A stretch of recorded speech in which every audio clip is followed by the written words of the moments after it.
So, recently, OPPO Reno 10x zoom பத்தி ஒரு video பண்ணியிருந்தேன். ஸோ அது துபாயில் உள்ள OPPO லான்ச் இவெண்ட்லேருந்து பண்ணேன். ஸோ அன்றைக்கி அந்த ஃபோனை மட்டும் OPPO லான்ச் பண்ணல, இன்னொரு ஃபோனும் லான்ச் பண்ணாங்க, regular variant OPPO Reno.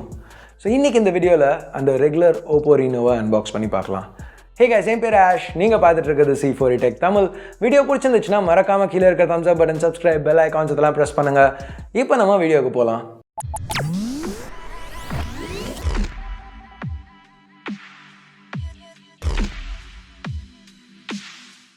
So guys, வீடியோக்கு போகிறதுக்கு முன்னாடி ஓப்போ பற்றி நீங்கள் என்ன நினைக்கிறீங்க? ஒரு பிராண்டாக இப்போ நம்ம ஃபைண்டெக்ஸ், இப்போ இந்த ரீனோ, இந்த மாதிரி நிறைய ஃபோன்ஸ் பார்த்துருக்கோம், டிஃப்ரெண்ட்டாக ஏதாவது பண்ண ட்ரை பண்ணிகிட்டு இருக்காங்க.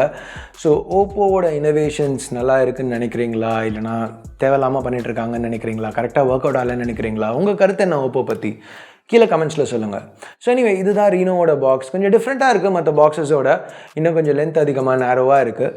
ஓப்பன் பண்ணோன்னா உள்ளே இன்னொரு பாக்ஸ் இருக்குது, இதில் சிம் இஜெக்டர் பென், அப்புறம் கொஞ்சம் பேப்பர் ஒர்க் இருக்குது. ஸோ அடுத்து ரீனோ ஃபோன். ஸோ இதில் இந்த ப்ரொடெக்டிவ் பிளாஸ்டிக்கை ரிமூவ் பண்ணுவோம். இது பிளாக் வேரியண்ட்.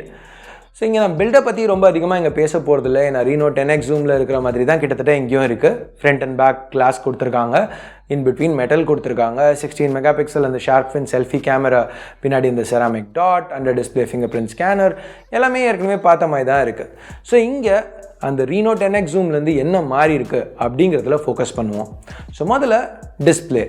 ஸோ இது இன்னமும் AMOLED தான், இன்னமும் கார்னிங்கோட லேட்டஸ்ட் Gorilla Glass 6ஆல் தான் கவர் பண்ணியிருக்காங்க.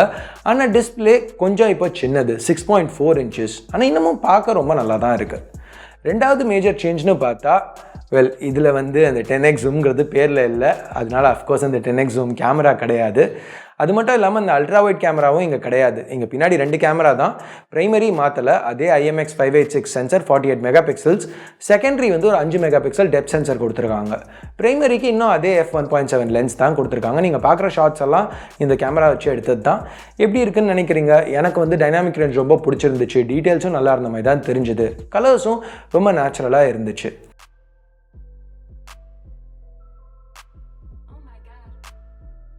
ஃப்ரண்ட்டில் உள்ள அந்த ஷார்ப் ஃபின் செல்ஃபி கேமராவில் எதுவும் மாற்றலை. பட் அஃப்கோர்ஸ் கேமரா பற்றி பேசுகிறதுனால ஒரு சில செல்ஃபீஸ் எப்படி வந்திருக்குன்னு நினைக்கிறீங்க, பிக்சர்ஸ்லாம் கீழே கமெண்ட்ஸில் சொல்லுங்கள்.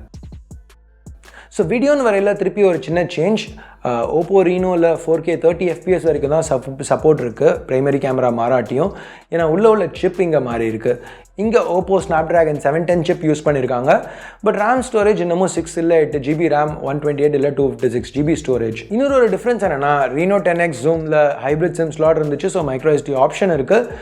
ரெகுலர் ரீனோவில் அது இல்லை, வெறும் நானோ சிம்க்கு மட்டும்தான் சப்போர்ட் இருக்குது. அஃப்கோர்ஸ் இங்கே சைஸ் கம்மியாக இருக்கிறதுனால பேட்டரி கெப்பாசிட்டியும் கொஞ்சம் கம்மியாக இருக்குது. இதில் 3765 mAh பேட்டரி கொடுத்துருக்காங்க. ஸோ பேட்டரி பற்றி பேசல, திருப்பி நம்ம பாக்ஸ்க்கு வருவோம். இங்கே ஓப்போ ஒரு சாஃப்ட் கேஸ் கொடுத்துருக்காங்க, அப்புறம் apple earbud style earphones. So இது ஹெட்ஃபோன் கனெக்டரோடு வரது தான், ஏன்னா இந்த ஃபோனில் ஹெட்ஃபோன் ஜாக் இருக்குது. அதுக்கப்புறம் ஒரு USB Type-C கேபிள், அப்புறம் VOOC 3 ஃபாஸ்ட் சார்ஜர். சாஃப்ட்வேர்னு வரையில் இது ColorOS 6ல் ரன் ஆகிட்டு இருக்கு, Android 9 Pie மேலே பில்ட் பண்ணது. ColorOS 6 பற்றி நம்ம நிறையவே பார்த்துட்டோம், அதை பற்றி டெடிக்கேட்டடாக ஒரு வீடியோவே பண்ணியிருக்கோம். ஸோ அந்த வீடியோக்கு ஒரு கார்டு கொடுக்குறேன், இன்னும் டீட்டெயில்ஸ் வேணும்னா அதை செக் பண்ணி பார்த்துக்கோங்க. இங்கே ஒரு விஷயம் நோட் பண்ண வேண்டியது என்னென்னா, ஃபேஸ் அன்லாக் ஃபாஸ்ட்டாக இருக்குது. பட் ஒரு தடவையும் ஃபேஸ் அன்லாக் யூஸ் பண்ணணும்னா ஸ்வைப் அப் பண்ணணும், ஏன்னா அது மெயினாக அந்த மோட்டர் ரொம்ப ஓவர் யூஸ் ஆகிடக்கூடாதுங்கிறதுக்காக அப்படி கொடுத்துருக்காங்க. இல்லை பவர் பட்டன் ஹிட் பண்ண உடனே அந்த கேமரா ரைஸ் ஆகிற மாதிரியும் நம்ம வேணால் செட் பண்ணிக்கலாம் ஃபேஸ் அன்லாக் செட்டிங்ஸ்லேருந்து. ஸோ இப்போ ஃபைனலாக ப்ரைஸிங்னு பார்த்தா, துபாயில் 1900 dirhamக்கு ஸ்டார்ட் பண்ணியிருக்காங்க ப்ரைஸிங். அதாவது 35,000 ரூபா கன்வெர்ட் பண்ணணும். ஆனால் அங்கே 256 GB ஸ்டோரேஜ் வேரியண்ட் தான் எடுத்துகிட்டு வந்திருக்காங்க அந்த ப்ரைஸிங்க்கு. ஸோ இப்போ இந்தியாவில் 6128 வேரியண்ட் எடுத்துகிட்டு வந்தாங்கன்னா ஒரு 29,000 30,000 அந்த செக்மெண்ட்டுக்கு எடுத்துகிட்டு வருவாங்கன்னு எதிர்பார்க்கலாம். ஸோ விவோ V15 Pro ஏற்கனவே அந்த செக்மெண்ட்டில் இருக்குது. ஸோ திருப்பியும் 675 710 ஒரே ப்ரைஸ் பாயிண்டில். ஆனால் இந்த தடவை ஆஃப்லைனில் ஒரு காம்படிஷனாக இருக்கும். ஸோ என்ன நினைக்கிறீங்க? இந்த ஒரு AMOLED பேனல், கிளாஸ் பில்ட், பெட்டரான கேமரா, ஷார்ப் ஃபின் செல்ஃபி, இது எல்லாத்துக்கும் இந்த ப்ரைஸ் வர்த்துன்னு நினைக்கிறீங்களா?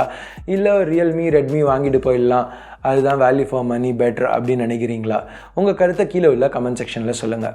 ஸோ அவ்வளோதான் இந்த அன்பாக்சிங் வீடியோக்கு. பிடிச்சிருக்கு பிடிக்கல என்ன நினைக்கிறீங்களோ அதை பேஸ் பண்ணி கீழே உள்ள thumbs up thumbs down பட்டனை ப்ரெஸ் பண்ணுங்கள். முடிஞ்சால் ஃப்ரெண்ட்ஸ் ஃபேமிலி மெம்பர்ஸோட ஷேர் பண்ணுங்கள். சப்ஸ்கிரைப் பண்ணலன்னா சப்ஸ்கிரைப் பட்டன் ஏற்கனவே சப்ஸ்கிரைப் பண்ணியிருந்தீங்கன்னா பக்கத்தில் உள்ள பெல் ஐக்கான் இதெல்லாம் ப்ரெஸ் பண்ணுங்கள். அப்போ தான் நான் போடுற வீடியோஸை நீங்கள் மிஸ் பண்ணாமல் பார்க்க முடியும்.